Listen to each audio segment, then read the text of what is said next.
कर्म फल। मरने के बाद स्वर्ग के द्वार पर 4 व्यक्ति खड़े थे। इन 4 व्यक्तियों में पहला राजा था, दूसरा एक बिजनेसमैन था, तीसरा पंडित था और चौथा एक आम आदमी मजदूर था।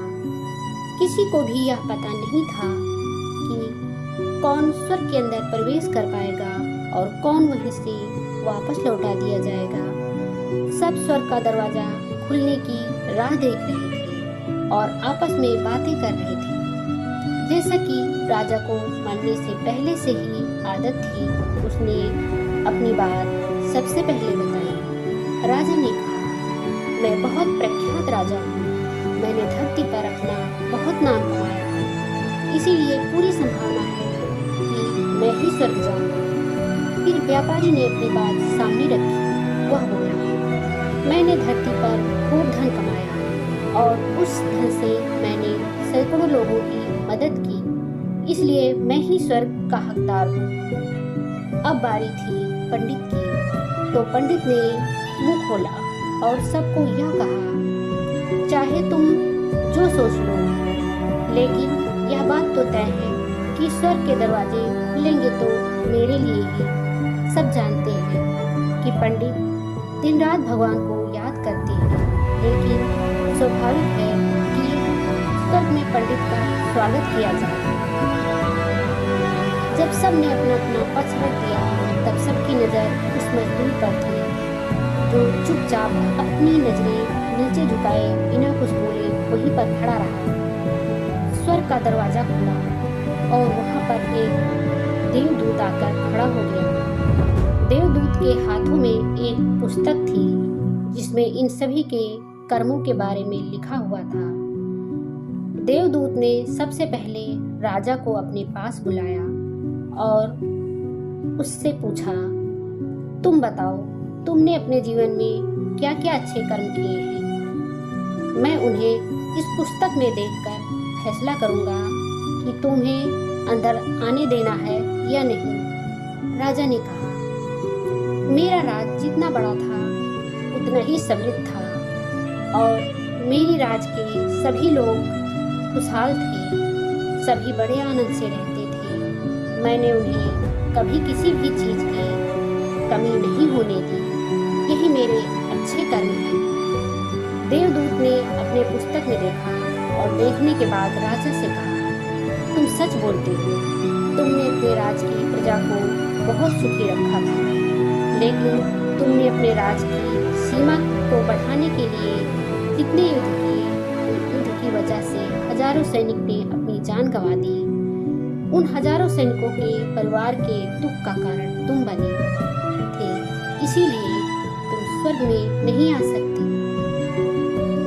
अब बारी थी व्यापारी की। व्यापारी से जब देवदूत ने पूछा कि तुम्हारे अच्छे कर्म क्या हैं, तब व्यापारी ने उससे कहा, मैंने सैकड़ों लोगों को खाना खिलाया, कई आश्रमों में दान दिया है, कई निराश्रित लोगों के लिए घर बना कर दिया है।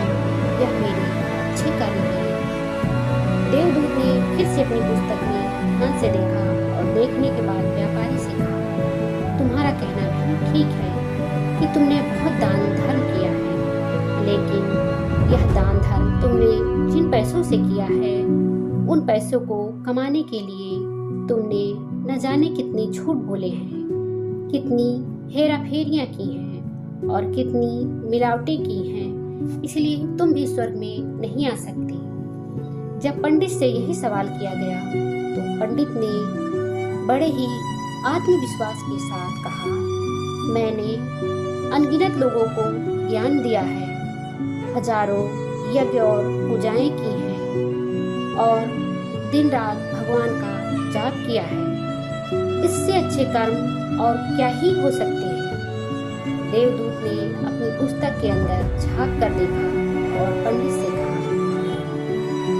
आपने जितने भी लोगों को जो भी ज्ञान दिया है, उन बातों पर खुद कभी अमल नहीं किया। आपने यज्ञ, पूजा या भगवान का नाम निस्वार्थ भाव से कभी नहीं लिया, इसीलिए आपका भी स्वर्ग में आना प्रतिबंधित है। अब तक जिसे महान समझता आ रहा था, उसकी व्याख्या स्वर्ग के दरवाजे पर आकर बदल गई थी। धरती पर जिन कामों को अच्छा समझा जाता है, उनका यहाँ पर कोई मूल्य नहीं था। यमदूत ने जब इस मजदूर को अपने पास बुलाया और इससे पहले कि वह उससे उसके अच्छे कर्मों के बारे में पूछता, मजदूर बोल पड़ा, प्रभु, मैं जानता हूँ कि मैं भी स्वर्ग में आने के लायक नहीं हूँ, लेकिन फिर भी एक बार बाहर से ईश्वर को झाँक कर देखना चाहता हूँ। बस इससे ज़्यादा मेरी कोई इच्छा है ही नहीं, क्योंकि ऐसी इच्छा पालने के लिए मैंने जीवन में कुछ भी नहीं किया है।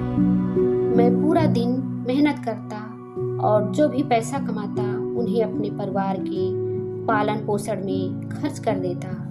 इसलिए दान धर्म के लिए कुछ बचता ही नहीं। लोगों की भला मैं क्या सेवा करता, क्योंकि काम के बाद जो थोड़ा सा समय मिलता उसको अपने ही बूढ़े माँ बाप की सेवा में बिता देता। और यह सब करने के बाद भी मैं कभी कभी मंदिर भी चला जाता और भगवान से जैसा भी मुझे दिया है उस जीवन के लिए धन्यवाद कहता। देवदूत ने अपनी पुस्तक में बड़े ध्यान से देखा और थोड़ी देर देखते ही रहा। फिर उसने मजदूर से पूछा कि तुम याद करके बताओ, तुमने कभी कोई अच्छा काम किया होगा? मजदूर ने थोड़ी देर सोचने के बाद बोला, हाँ, मुझे थोड़ा थोड़ा याद है। एक बार मैं बहुत भूखा था और मैं खाना खाने ही बैठा था कि एक बहुत ही कमजोर कुत्ता जो ठीक से चल भी नहीं पा रहा था, वह मेरे पास आ गया और मेरे खाने को देखने लगा। तब मैंने अपनी रोटी उसे खिला दी और उस दिन मैं खुद भूखा सो गया था। मजदूर की बात सुनने के बाद देवदूत मुस्कुराया और मजदूर को बड़े सम्मान से स्वर्ग के अंदर लेकर गया। दोस्तों, अच्छे कर्म, लोभ, मोह, माया, इन सब भाव में आकर नहीं किए जाते और ना ही उन्हें अच्छे कर्मों की श्रेणी में गिना जाता। निस्वार्थ भाव से किया गया एक ही अच्छा कार्य भी आपके जीवन के सारे पाप धोने की शक्ति रखता है। इसीलिए जब भी मौका मिले, निस्वार्थ भाव से और अच्छे मन से अच्छे कर्म किया करें।